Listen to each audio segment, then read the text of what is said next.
ভালোবাসার রূপরেখা তো আমরা কতই দেখেছি, শুনেছি কত প্রেমের গল্প, আর অনুভব করেছি কতই না বেদনা। তবে আজ এমন এক প্রেমের মুভির এক্সপ্লেনেশন করে শোনাবো যা আগে হয়তো এমন করে শোনেননি আর এমন করে অনুভবও করেননি। হ্যাঁ, আজ তেমনই এক প্রেমের মুভির এক্সপ্লেনেশন করে শোনাবো যা আপনার মনে অন্যরকম এক অনুভূতির জন্ম দেবে। আর মুভির পরিশেষে আপনার মন হবে আনন্দিত, হবে মনোমুগ্ধ। আর দেরি না করে শুরু করি আজকের তুর্কি সাইডেক সেইন নামক মুভিটি। হয়তো এই মুভির এক্সপ্লেনেশন শুনে আজ আপনার মনে এক অদ্ভুত প্রেমের জন্মও দিয়ে যেতে পারে, আর হতে পারে অন্যরকম অনুভব। আর আপনি যদি আমাদের মুভি ফিক্স চ্যানেলে নতুন হয়ে থাকেন তবে বলবো এখনই সাবস্ক্রাইব করে ডান পাশে থাকা বেল আইকনে একটি ক্লিক করে আমাদের সাথেই থাকুন। তাহলে আমাদের নতুন মুভি আসা মাত্রই আপনি দেখতে আর মিস করবেন না। মুভিটির কিছু অংশ শুরুতেই বুঝিয়ে দেই, যাতে করে মুভির এক্সপ্লেনেশন শুনতে গিয়ে আপনার মন আবেগে আপ্লুত হয়ে যাওয়ার পরেও আপনার অনুভূতির মাঝে যে কোনো ব্যাঘাত না ঘটে। মুভিটি শুরু হওয়ার পর আমরা একজন অশ্রুসিক্ত ছেলেকে দেখতে পাবো, যিনি মুভিটির নায়ক, যার নাম আলী। আর তার মন খারাপের কারণ দেখিয়েই মুভিটি শুরু হবে। এই মুভিতে আলী হচ্ছে নায়ক, তবে তাকে একজন প্রেমিক বললেও ভুল হবে না। সে এমন এক গম্ভীর স্বভাবের লোক যে প্রয়োজন ছাড়া কোনো কথাই বলে না। তার অশ্রুসিক্ত চোখ আর মুখটি দেখলে এমন মনে হয় যেন তার বুক জুড়ে অথই কষ্টে ভরা। সত্যি বলতে গেলে তার বুক জুড়ে যে এত কষ্ট তার মুখ দেখে কখনোই বোঝা যায় না। আর তিনি তার কষ্টগুলোকে কারোর সাথে শেয়ার করেছে কিনা সেটাও ভাবার বিষয়। আলীর বুক জুড়ে এমন অজানা কষ্টকে নিয়ে বয়ে বেড়াচ্ছেন তা যে কত বছর কে জানে। সত্যি বলতে গেলে আলীর কষ্টে ভরা মুখখানি দেখলে আনমনেই নিজের ভেতরেই কি এক অজানা কষ্টের কথা মনে পড়ে যায়, তাই না? আলী একটি ছোট্ট চাকরি নিয়েছে পার্কিং লটে, আর সেখানে গিয়ে কাজের দায়িত্ব নিয়ে নেয়। সেখানে ছিলেন একজন বৃদ্ধ লোক। সে বৃদ্ধের কাজটি আজ আলীকে বুঝিয়ে দিয়ে বৃদ্ধ চলে যায় তার গ্রামের বাড়িতে। আলী তার কাজ বুঝে নিয়ে একা একা বসে থাকে। তেমন কিছুই তার করার থাকে না বলে সে সময় টিভি দেখতে থাকে। ঠিক তখনই একটি মেয়ে চলে আসে। সেই মেয়েটির নাম হেসেল। তিনি এই মুভির নায়িকা অর্থাৎ প্রেমিকা। হেসেল প্রতিদিন এই বৃদ্ধ লোকের কাছে আসতো আর বৃদ্ধ লোকটির সাথে বসে হেসেল টিভি দেখত। কিন্তু হেসেল টিভি দেখতে পেত না, কারণ সে অন্ধ ছিল। তবে সে বৃদ্ধ লোকটি টিভিতে যা দেখত সবকিছুই সে মুখে বিশ্লেষণ করত, আর হেসেল তার মন দিয়ে অনুভব করত। কারণ হেসেল চোখে না দেখলেও কানে স্পষ্ট শুনতে পেত, আর বৃদ্ধের কথা শুনতে শুনতে সে টিভির বিষয়বস্তুগুলো মনে মনে বেশ ভালো করে অনুভব করতে পারত। আজও হেসেল টিভি দেখার জন্য এখানে এসেছে, কিন্তু আলী হেসেলের হাসি মাখা মুখটি ম্লান করে বলে বৃদ্ধ লোকটি আজ তার গ্রামের বাড়িতে চলে গেছে। তখন হেসেল মুখখানি শুকিয়ে যায়। তখন হেসেল তার শুকনো মনে বলে, তাহলে সে তো আমাকে কিছু বলে যেতে পারত। হেসেল প্রতিদিনের মতো বৃদ্ধ লোকের জন্য কিছু খাবার নিয়ে এসেছিল। বৃদ্ধ লোকের কথা ভেবে যখন হেসেলের হাতে থাকা খাবারগুলো আলীর হাতে দিয়েছিল, এখন সেই খাবারগুলো হেসেল আলীর কাছ থেকে নিয়ে নিচ্ছিল, আর আলীও যেন দিতে পেরে বেশ স্বস্তি বোধ করছিল। তখন হেসেল নিজেকে গুটিয়ে বাড়ির দিকে রওনা দেয়, কিন্তু বাইরে যেতেই হেসেল অনুভব করে এখন বৃষ্টি হচ্ছে। তখন আলী হেসেলকে লক্ষ্য করে বলে, বাইরে যখন বৃষ্টি হচ্ছে তখন আপনি এখানে নিঃসংকোচে আপনার পছন্দের টিভি শোটি দেখতে পারেন। তখন হেসেল আলীর কথা শুনে টিভির শো শুনতে আলীর সাথে আসে, আর তার পছন্দের টিভি শোটি কানে শুনে শুনে অনুভব করতে থাকে। আর যখন টিভির শোটি শেষ হয়ে যায় তখন হাসি মুখে হেসেল যাওয়ার সময় আলীকে সেই খাবারগুলো হাতে দিয়ে বলে, এখানে একটি চকলেট কেক আছে, রাতে কিছু খেতে ইচ্ছে হলে এই কেকটি খেতে পারেন, কেকটি বেশ টেস্টি। হেসেল আলীকে উদ্দেশ্য করে আরো বলে, আপনার পেছনে থাকা গাছগুলোতে প্রতিদিন পানি দিবেন। আলী হেসেলের দৃষ্টিশক্তি নেই, তারপরও তার এমন প্রাণবন্ত কথাগুলো শুনে বেশ চমকপ্রদ হয়ে যাচ্ছিল। হেসেল চলে যাচ্ছিল, আর হেসেল যাওয়া পর্যন্ত আলী তার পেছন আসে আর এক দৃষ্টিতে চেয়ে থাকে। আলী বাসায় ফিরে ফ্রেশ হয়ে হেসেলের দেয়া কেক বের করে মুখে দেয়, আর কেকটি মুখে দিতেই আলীর কাছে খুবই টেস্টি লাগে। পরের দিন সে দেখতে পায় হেসেল তার কর্মস্থলে কাজ করছে। হেসেল একটি কল সার্ভিস সেন্টারে কাজ করে, কিন্তু হেসেলের বস তাকে কারণে অকারণে বেশ বিরক্ত করত। হেসেলের বস হেসেলকে পছন্দ করত, কিন্তু প্রায় সময় হেসেলের কাছে এসে অপ্রস্তুত বিষয়গুলো নিয়ে তাকে প্রস্তাব দিত, আর বসের দেওয়া সেই বিষয়গুলোকে হেসেল ইগনোর করে চাকরি করত। এর পরের সিনেই দেখতে পাওয়া যায় আলীকে। আলী দিনের বেলায় একটি কোম্পানিতে পানি সাপ্লাইয়ের কাজ করত, আর রাতের বেলায় পার্কিং লটে কাজ করত। পানি সাপ্লাইয়ের কোম্পানির সামনে একটি বৃদ্ধ লোককে দেখা যায়, কিন্তু সেই বৃদ্ধ লোকটি আলীকে দেখে রাগান্বিত হয়ে আলীর দিকে মারমুখো হয়ে তেড়ে আসে। আসলে এই বৃদ্ধ লোকটি আর কেউ নয়, সে আলীর বক্সিং কোচার। আলী একসময় বক্সার ছিল। আলীকে নিয়ে বৃদ্ধ কোচারের অনেক স্বপ্ন ছিল, কিন্তু সে স্বপ্ন কোচারের পূরণ হয়নি। বৃদ্ধ লোকটি আলীকে বক্সারের প্রশিক্ষণ দিত, আর ছোট থেকে সে আলীকে দেখাশোনা করে বড় করে তোলে।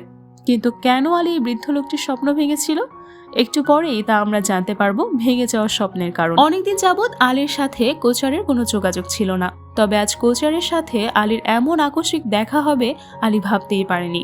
আলী মন খারাপ করে সেই কোম্পানি থেকে চলে যায়।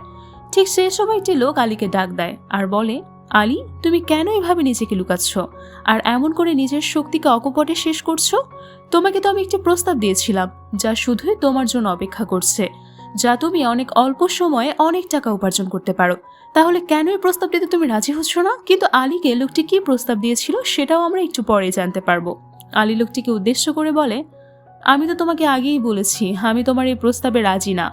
আলীর কথা শুনে লোকটি হেসে দেয়। পরের দিনে দেখা যায় হেসেল তার পছন্দের শোটি শুনতে আবারও আলীর কাছে আসে। আর টিভি শো শেষ হওয়ার পর হেসেল যখন চলে যাচ্ছিল সেই সময় আলী হেসেলকে সেই রাতে কেকের বক্সটি দিতে চায়।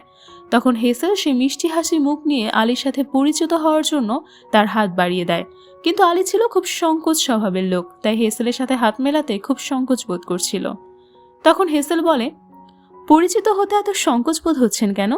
আর যদি কেউ হাত বাড়িয়ে দিয়ে আপনার সাথে পরিচিত হতে চায় তখন কি আপনি এভাবেই নিজেকে গুটিয়ে নেন? হেসেলের এমন সব কথা শুনে আলী হেসেলের সাথে তার হাত মেলায়। হেসেল আলীর হাত আলতো ছোঁয়াতেই হেসেল বলে, আপনার হাত এত রুক্ষ কেন? আলী হেসেলের কথা শুনেই নিজের হাতটাকে সরিয়ে নেয়। হেসেল কিছুটা লজ্জা পেয়ে আলীর কাছ থেকে বাই বলে চলে যায়, কিন্তু আলী যায় না। আলী সেখানেই দাঁড়িয়ে থেকে হেসেলের যাওয়া দেখে আর সেদিনের মতো করে এক দৃষ্টিতে তাকিয়ে থাকে। এর পরের দিনের ঘটনা, আলী টিভির রুমে হেসেলের জন্য অপেক্ষা করতে থাকে। আর হেসেল আসে।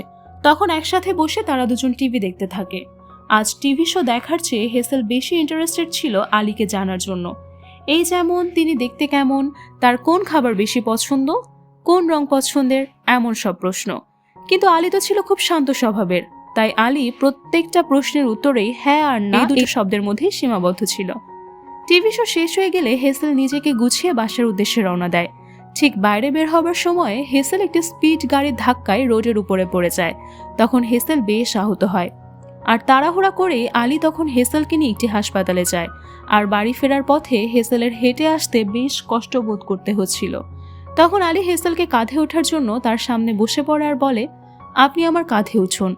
তখন হেসেল আর কিছু না ভেবে আলীর কাঁধে উঠে পড়ে। আর আলী তখন হেসেলকে কাঁধে নিয়ে হাঁটতে থাকে। তখন আলী হেসেলের বাড়ির দিকে এসে পড়ে। আলী হেসেলকে বলে, এখন বলুন কোন দিকে যাব? তখন হেসেল পরিবেশের কিছু একটা বুঝে বলে, সামনে গিয়ে বামে যেতে হবে। তখন সামনে গিয়ে আলী দেখতে পায় অনেক উঁচু একটা সিঁড়ি। আলী একটু থমকে যায়। তখন হেসেল হাসি দিয়ে বলে, আপনি আমাকে নিয়ে এত সিঁড়ি বেয়ে উপর উঠতে পারবেন না। তখন আলী হেসেলকে আরো শক্ত করে ধরে নিয়ে সিঁড়ি বেয়ে উপর উঠতে শুরু করে। আর কতগুলো বাচ্চা হেসেলকে দেখে খুব খুশি হয়। এরপর আলী হেসেলকে নিয়ে ধীরে ধীরে উপরে উঠে প্রায় হেসেলের ঘরের সামনে চলে আসে। আর হেসেলকে নামাতে গিয়ে আলী হাঁপাতে থাকে আর আলী বেশ ক্লান্ত বোধ করে। কিন্তু তখন হেসেল আলীকে বলে, আমাকে আরেকটি উপকার করতে পারবেন? আলী বলে, জি বলুন। তখন আলী হেসেলের বাথরুমের পানি জমে থাকা পরিষ্কার করে দেয়। আর পরে হেসেলকে তার ঘরে পৌঁছে দিতে চাচ্ছিল। কিন্তু হেসেল তার ঘরে প্রবেশ করার সময় একটি টেবিলে ধাক্কা খায়। আর ধাক্কা লাগা টেবিলে থাকা ছোট্ট একটি মাটির পুতুল মাটিতে পড়ে গিয়ে ভেঙে যায়।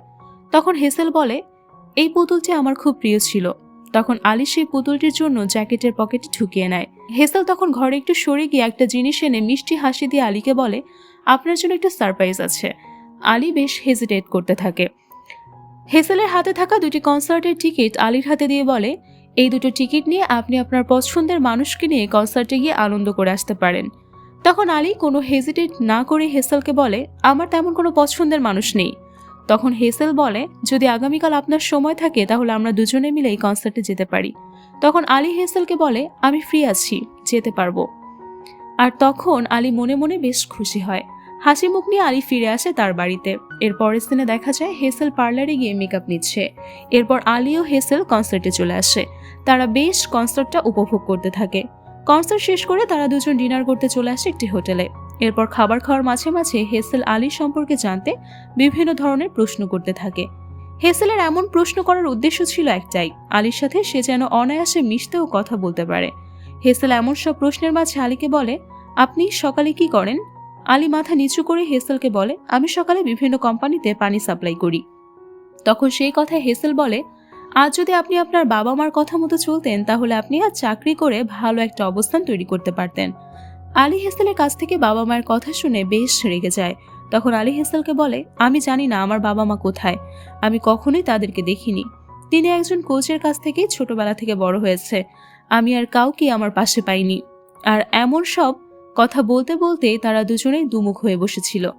আলী দেখে তার ব্যবহারে হেসেলের মনটা বেশ খারাপ হয়ে গেছে। তখন আলী হেসেলকে বলে, চলুন আপনার বাড়িতে পৌঁছে দিয়ে আসি। কিন্তু হেসেল কিছু বলে না। সে সময় আলী হেসেলকে বলে, আমি একসময় ন্যাশনাল বক্সার ছিলাম আর আমার বয়স এখন 30। আর আপনি ঠিক বলছেন, আমার ছেলেবেলা খুব ভালো ছিল না। তখন এই কথা বলে হেসেলকে রেস্টুরেন্টে রেখে আলী চলে যায়। ঠিক পরের সিনেই দেখা যায় আলীর সেই কোচকে। তাকে খুব চিন্তিত দেখাচ্ছিল। এরপর কোচ কিছু একটা চিন্তা করে। পরে কোচ আলীকে তার অফিস রুমে নিয়ে আসে। কোচ আলীকে বলে, তুমি এমন চিন্তা করো না যে আমি তোমাকে মাফ করে দিয়েছি, তাই বলার জন্য আমি অফিস রুমে আসতে বলেছি। আর তোমাকে ক্ষমা করাটাও অস্বাভাবিক। এতদিন হয়ে গেছে তোমার সাথে আমার কোনো যোগাযোগ নেই, অথচ তুমি আমাকে একটা ফোন করেও কোনো খোঁজ খবর পর্যন্ত নাওনি। আর তোমার ছোটবেলা থেকে আমি তোমাকে দেখাশোনা করে বড় করেছি, আর তুমি আমাকে এভাবে ভুলে গেলে কি করে? একটু মনেও হলো না? তখন আলী কোচকে নিচু স্বরেই বলে, আমি গত 4 বছর জেলে ছিলাম। তখন আলীর এমন সব কথা শুনে কোচ স্তব্ধ হয়ে যায়। তখন আলী তাকে তার সেই অতীতের কথাগুলো বলতে থাকে। তিনি তখন এক খারাপ চক্রের সাথে মিশে গিয়েছিল, আর তার কাজ ছিল বসের সুদের টাকা পাওনাদারদের কাছ থেকে ভয় ভীতি দেখিয়ে তুলে নিয়ে আসা। আর তার জন্য সে ভালো মোটা অঙ্কের টাকাও পেত। একদিন এমনই এক পাওনাদারের পিছে পিছে তার বাড়িতে যায়। সে শুধু সেদিন ওই লোককে আর সবার মতো করে ভয় দেখায়।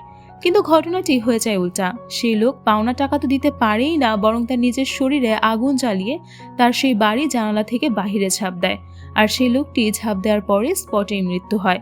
তখন সে পড়ে থাকা লাশটির পিছে ধরে পুলিশ উপরের তলায় উঠে আসে, আর পুলিশ এসেই তাকে আটক করে আর জেলে নিয়ে যায়। এরপর তার 4 বছরের জেল হয়। কোচ আলীর সব কথাই মনোযোগ দিয়ে শোনার পর সে অফিস রুম থেকে আলীর কোচ আলীকে কিছু না বলে চলে যায়। আলীও সে অফিস রুম থেকে চলে যায়। এর পরের দিনে দেখা যায় হেসেলকে। হেসেল বস হেসেলকে তার অফিস রুমে ডাকে, আর হেসেলের বস তাকে একটি উপহার দেয়। কিন্তু হেসেলের বস হেসেলকে সেই উপহার দিতেই হেসেলের বস তাকে নানাভাবে খারাপ প্রস্তাব দিতে থাকে। আর হেসেল নানাভাবে তার বসের কথাগুলো ইগনোর করে যাচ্ছিল। কিন্তু তার বস একেবারে নাছোড় বান্দা। কোনোভাবেই সে হেসেলকে তাকে যে এড়িয়ে যাচ্ছে সে বুঝাতেই যাচ্ছে না। একসময় হেসেলের বস বিনা কারণেই তার উপর রেগে যায়। কিন্তু হেসেল আর কিছু চিন্তা না করে তার বসের রুম থেকে চলে আসে। এদিকে আলী হেসেলের প্রিয় ভাঙা পুতুলটি আঠা দিয়ে জোড়া লাগিয়ে ফেলে। আর হেসেল তার অফিস থেকে বাড়ি ফিরে আসে, আর তার মনে একটু সন্দেহ হচ্ছিল। হেসেলের মনে হচ্ছিল তার ঘরের পাশেই হয়তো কেউ তাকে দেখছে। তখন তার ঘরের ভেতর ঢুকতেই বলে, কে এখানে? তখন তার বস দাঁড়িয়ে বলে, আমি। হেসেলের বস ছিল তখন মাতাল। হেসেল তার বস যে মাতাল অবস্থায় আছে তার সামনে বসে আছে সেটা বুঝতে পেরে খুব সাবধানে তার বসের সামনে এসে দাঁড়ায় এবং হেসেল তার বসকে আপ্যায়ন করে। কিন্তু তার বসের একটাই কথা, যদি তুমি আমাকে বিয়ে করো তবে আমি আমার আগের স্ত্রীকে ডিভোর্স দিয়ে তোমাকে বিয়ে করে আমার বাড়িতে নিয়ে যাব। কিন্তু তখন হেসেল তার বসের কথা এড়িয়ে যাচ্ছিল। হেসেলের বস মাতলামি সামলাতে না পেরে প্রায় পড়েই যাচ্ছিল, কিন্তু সে না পড়ে গিয়ে হেসেলের তার গিফটের হাতে তুলে দিয়ে দেখে সেই গিফটটি হেসেল এখনো খুলেইনি। তখন হেসেলের বস গিফটটি তুলে বক্সটি খোলে, আর বক্সে ছিল একটি চেইন। তখন সেই চেইন হেসেলকে গলায় পরাতে চায়। তখন সেই চেইন পরাতে গিয়ে বস তার সাথে অনেক নোংরামি কথা বলা শুরু করে দেয়, আর হেসেল তার বসের কথাগুলো না শুনে নিজের ইচ্ছাতেই মাটিতে পড়ে যায়। কিন্তু তখনও তার নাছোড়বান্দা খারাপ বসটি তাকে বুঝাতে থাকে যে আমার টাকা পয়সা এসব দেখে যে কেউ আমাকে বিয়ে করতে চাইবে, আর তুমি কেন অবুঝের মতো করছো আমি বুঝতে পারছি না। হেসেল এখনও তার বসের কথাবার্তা শুনে ভয় পাচ্ছিল, আর হেসেল আরো ভয়ে চুপসে যায়। কিন্তু তার বস তাকে বোঝানোর জন্য বেশি বেশি রাগ করতে থাকে, আর তার সাথে বেশ চিৎকার করতে থাকে, এই বলেছে, কেন তুমি বুঝতে চাইছো না? তার অসভ্য ভাষা হেসেলকে গালাগাল করতে থাকে। ঠিক সেই সময় আলী হেসেলের ঘরে এমন উন্মাদনার কথা শুনতে পেয়ে খুবই রেগে হেসেলের ঘরে প্রবেশ করে। আর আলীর এমন হিংস্রতা দেখে হেসেলের বস হেসেল থেকে দূরে যেতে থাকে। আর আলী তখন খুব রেগে গিয়ে হেসেলের বসকে ধরে ফেলে, আর হেসেলের বসকে আলী গলায় ধরে দেয়ালের পিষে ধরে। তখন আলীর এমন হিংস্রতা দেখে হেসেলের বস মিচকে কুকুরের মতো চিপসে পড়ে, আর মুখ দিয়ে রক্ত ঝরতে শুরু করে। ঠিক তখনই হেসেল খুব ভয়ের কণ্ঠস্বরে আলীকে বলে, আলী তুমি শান্ত হও, তাকে তুমি ছেড়ে দাও। কিন্তু আলী বক্সারের রূপটা যেন আরো বেরিয়ে পড়ছিল বসকে ধরে। বসকে আলী প্রায় মেরেই ফেলতো, কিন্তু হেসেলের ভয়ের আকুতি শুনতে পেয়ে আলী হেসেলের বসকে ছেড়ে যদি আর কখনো তোর চোখ হেসেলের দিকে পড়ে তবে তোর সেদিন দুটো চোখই উপড়ে দেব। এই বলে আলী বদমাইশ বসকে ছেড়ে দেয়। আর বদমাইশ বসটি জীবন ফিরে পেয়ে হেসেলের ঘর থেকে দৌড়ে পালিয়ে যায়। তখন আলী হেসেলের দিকে আসে। আলী লক্ষ্য করলো হেসেল এখনো ভয় পাচ্ছে। আলী হেসেলের এমন ভীত অবস্থা দেখে তাকে স্বস্তি দিতে বলে। তখন আলী তার একটি সিদ্ধান্ত জানিয়ে বলে সেখানে আর চাকরি করতে হবে না।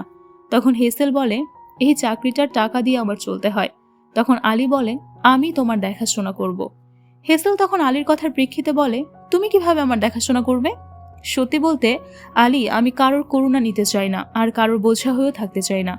আর তাই আমি অন্ধ হওয়া সত্ত্বেও এই চাকরিটা করছিলাম, আর এভাবেই আমি আমার জীবন যাপন চালিয়েছি। আলী তখন মাথা নিচু করে করুণ মুখ নিয়ে হেসেলের সামনে দাঁড়িয়ে থাকে। তখন হেসেল আলীকে বলে তুমি বরং আমাকে অন্য একটা চাকরির ব্যবস্থা করে দাও। হেসেলের কথাগুলো বলে কাঁদতে থাকে। আর আলী তখন নিজের হেসেলের বাড়ি থেকে চলে যেতে থাকে নিশ্চুপে। আর যাওয়ার সময় পুতুলটি টেবিলে রেখে যায়। আসলে আলী এই পুতুলটিকে ফেরত দেওয়ার জন্য এসেছিল হেসেলের বাড়িতে। এদিকে আলী তার বাসায় ফিরে খুব চিন্তিত হয়ে পড়ে। আর হেসেলও তার জানালার সামনে দাঁড়িয়ে আছে নিশ্চুপ ভাবে। হেসেলের কাছে মনে হচ্ছে সত্যি আজ খুব অসহায় লাগছে। পরের দিন আলী তার কাজে বের হয়, কিন্তু বাইরে পড়ছিল বৃষ্টি। তাই আলী তার পার্কিং লটে ফিরে যায় আর এসেই দেখে হেসেল দাঁড়িয়ে আছে একা। তখন আলী বলে তুমি এখানে? হেসেল বলে আমি কি এখানে এসে কোনো অপরাধ করেছি? আলী তখন কিছু না বলে চুপ করে দাঁড়িয়ে থাকে। হেসেল তখন আলীকে উদ্দেশ্য করে বলে তুমি আমাকে এই সপ্তাহে কোথায় নিয়ে যাবে? আলী কিছু বলে না। তখন হেসেল আবারও বলে কেন, তুমি না আমাকে গতকাল বললে আমার দায়িত্ব নেবে? হেসেল মিষ্টি হাসি দিয়ে আলীকে বলে তুমি আমাকে ঘুরতে নিয়ে যাবে না? এই কথা শুনে আলী বেশ অন্যরকম হয়ে ওঠে। যদিও আলী নিশ্চুপ স্বভাবের, তারপরও আলী মনে মনে খুশি হয়ে ওঠে। এরপর থেকে আলী আর হেসেল একসাথে থাকতে শুরু করে। আর একদিন আলী হেসেলের জন্য একটি কিউট কুকুর ছানা এনে তার হাতে দেয়, কারণ হেসেল সারাদিন একা একা থাকে। তাই এই কুকুর ছানাটি নিয়ে হেসেলের কিছুটা সময় ভালোই কাটবে, এই ভেবেই আলী কুকুর ছানাটি এনেছে। এর পরদিন থেকে আলী আর হেসেলের প্রতিটি দিন ছিল স্বপ্নের মতো। আর তাদের সব পছন্দের স্থানগুলোতে বেশ ভালোই ঘুরে ফিরে সময় কাটতে শুরু হলো। হেসেল চোখে না দেখলেও হেসেল যে সকল পরিবেশে আসছে সে তার মন থেকে অনুধাবন করতে শুরু করতে পারত। আর এখানেই তারা দুজন বেড়াতে যাচ্ছিল। হেসেল তার মনের গভীর থেকেই সে পরিবেশের অবস্থা অনুভব করতে পারত। তাদের দুজনের বেশ ভালোই কাটছিল। তাদের মনের মধ্যে যে কখনো দুঃখ নামক কোনো একটি শব্দ ছিল, এমন ভালো ভালো অনুভূতির জন্য সেই কষ্ট নামক শব্দটি যেন তাদের মন থেকে বেমালুম উবেই গিয়েছিল।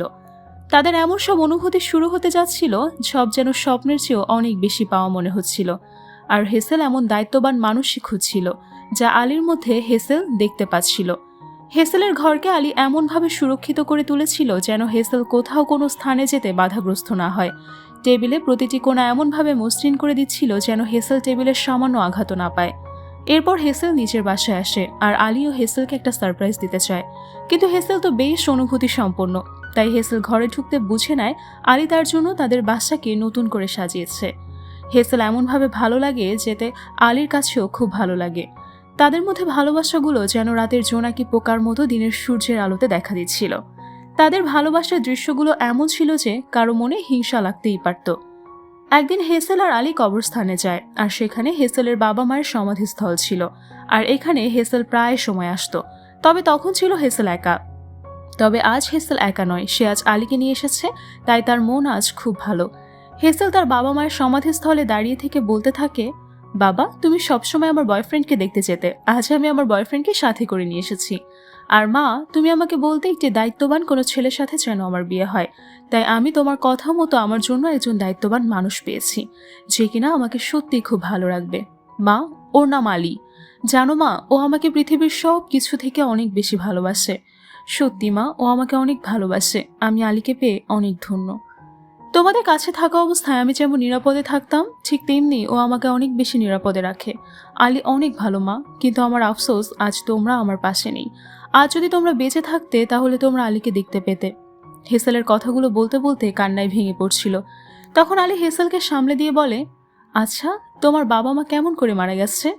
তখন হেসেল বলতে শুরু করে ঠিক 5 বছর আগে সেদিন আমার বার্থডে ছিল, আর আমি সেদিন আমার গাড়িটি চালাচ্ছিলাম। আমার পাশে বাবা মা দুজনেই ছিল। সেদিন আমার দিনটাও খুব ভালো কেটেছিল। কিন্তু হঠাৎ আমি দেখি একটা লোক বড় একটা বাড়ির উপর থেকে আগুন লাগা শরীরে ঝাঁপ দিচ্ছে। আর আমি আমাদের তখন সেই লোকটির দিকে তাকিয়েছিলাম, আর এখানে আমার গাড়িটিও আমি ঠিকমতো ব্যালেন্স করতে না পারায় আমাদের গাড়িটি উল্টে যায়। তখন গাড়িতে থাকা আমার বাবা মা স্পটেই মারা যান, আর আমি হারিয়ে ফেলি আমার দৃষ্টিশক্তি। তখন আলী হেসেলের কথা শুনে বুঝতে পারে যে সেই সময়টার কথা। আলীর চোখ দুটো অশ্রুসিক্ত জলে ভরে ওঠে। আলী ভেবেছিল সেদিন হয়তো একটি লোকই মারা গিয়েছিল, কিন্তু আজ আলী বুঝতে পারছে সেদিন একটি ঘটনাই ঘটেনি, সেদিন আরও দুটো মানুষের প্রাণ হারিয়েছে। আর আলীও এই ভেবে তার এমন উদ্ভট কাজের জন্য তার চোখ দুটো অশ্রুসিক্ত হচ্ছে। আর এদিকে হেসেলের বাবা মা মারা গিয়েছে, এমনকি হেসেলের মতো মিষ্টি একটি মেয়ের দৃষ্টির শক্তি পর্যন্ত হারিয়ে গিয়েছে একমাত্র আমার মতো এক উদ্ভট মানুষের জন্য। আলী কোনোভাবেই মানতে পারছিল না যে তার অপরাধ এতটা ঘৃণ্য ছিল। আলী নিজেকে কোনোভাবেই মাফ করতে পারছিল না। আর তাই আলী তার ঘরে ফিরে বক্সার বালিশটাতে নিজের হাতটাকে ক্ষতবিক্ষত করার চেষ্টা করছে। আলী প্রায় পাগলের মতো আচরণ করছে। আলী কেন এমনভাবে কাঁদছে, আলীর কোচার এসে একবার আলীকে দেখে চলে যায়। এদিকে আলী কোনোভাবেই বুঝতে চায় না যে আলীর ব্যাপারটা। এরপর আলী হেসেলের বাড়ি ফিরে হেসেলকে দেখতে না পেয়ে আতঙ্কিত হয়ে পড়ে। তখন সে হসপিটালে দৌড়ে আসে। হেসেলকে দেখতে পেয়ে আলী হেসেলের কাছে ছুটে আসে। হেসেল তার চোখ দেখাতে হসপিটালে এসেছে। হেসেল আলীকে বলে হেসেল আলীকে পেয়ে বেশ খুশি। ঠিক এই সময় হেসেলের কেবিন থেকে দূরে এক ডাক্তার হাতের ইশারায় আলীকে ডাকে। আলী ডাক্তারের হাতের ইশারায় বারান্দায় চলে আসে। তখন ডাক্তার আলীকে বলে হেসেলের দৃষ্টিশক্তি ফিরে পেতে হলে খুব শীঘ্রই, অর্থাৎ 1 মাসের মধ্যেই অপারেশন করাতে হবে।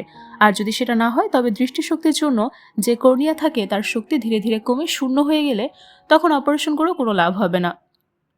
তখন এসব কথার প্রায় শেষের দিকে আলীকে ডাক্তার বলে একজন ডোনার পাওয়া গেছে, তুর্কি টাকায় 20,000 টাকা প্রয়োজন হবে। তখন আলীর কাছে 20,000 টাকাও অনেক বেশি মনে হচ্ছিল। আর এই মুভিটির প্রথম পার্ট এখানেই শেষ করছি।